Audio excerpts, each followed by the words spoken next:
Okay, today I want to show you how to make clean drinking water. And this is for people that live in municipalities that aren't drinking good well water.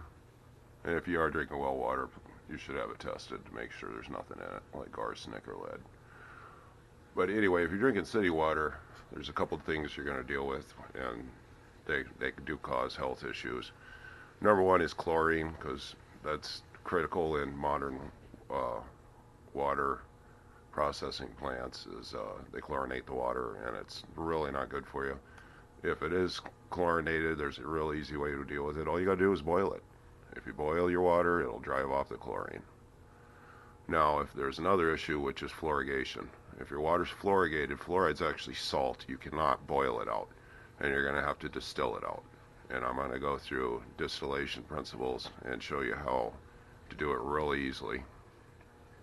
And if you don't know whether your water locally is fluoridated or chlorinated, all you got to do is go on your local city municipality website, and they'll actually tell you whether it is.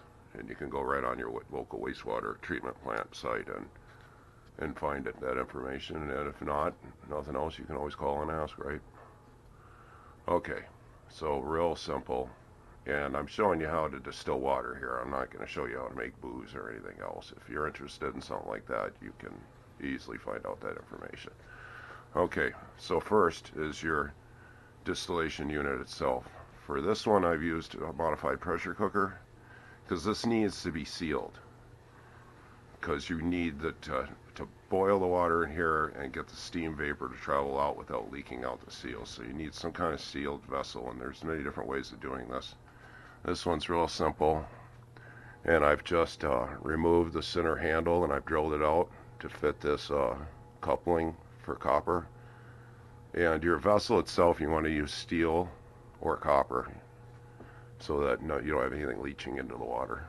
And so I've put a union in here, and I've used high temp JB Weld to put it in with to hold it on both sides.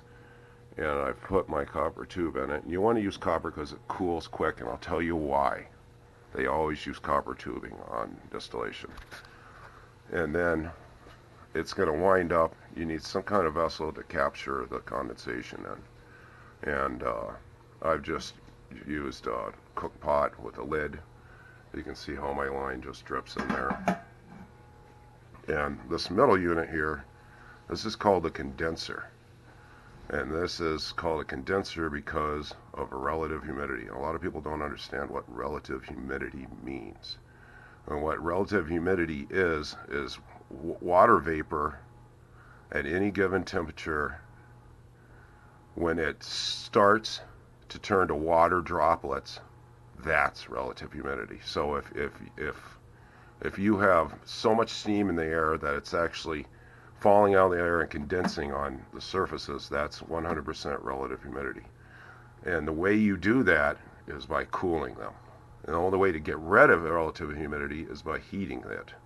So the steam vapor comes down this copper tube into this coil, and in this pan I'm going to keep cold water or even ice.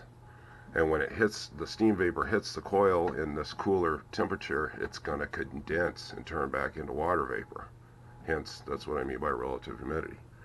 And then it's going to push and push so the steam hits here, it'll turn into water because of the cooler temperature, and then it's going to travel up this copper tube and into my holding vessel. And this will be pure distilled water.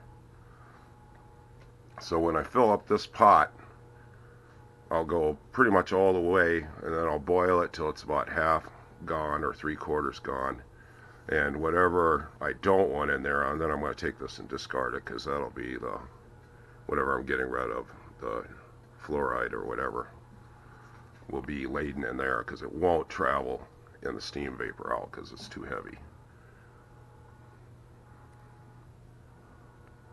And I'm trying to think if is there anything else you really need to know. But for you pretty much don't need to do anything else. You could even make a distillation unit with some copper tubing and a tea kettle, and you could just put a long hose connected to the tea kettle and have it running into a vessel. You don't have to use a condenser to do this, but it just makes it more efficient. You could just have it traveling into a vessel like this as steam vapor and keep a lid on it like that. And when it gets here, it's going to collect on the surfaces and run down and turn back into liquid. That'd be an easy way to do it. But using a condenser unit, it's just a lot more easier and quicker. You don't want to waste energy boiling this stuff all day. And then to run the whole thing, I just have a hot plate hooked up like so. Because that way I can put this unit anywhere. And whenever I need some distilled water for anything, there you go. Only takes a couple hours to run this whole thing down. I can produce a few gallons at home quickly, easily, no problem.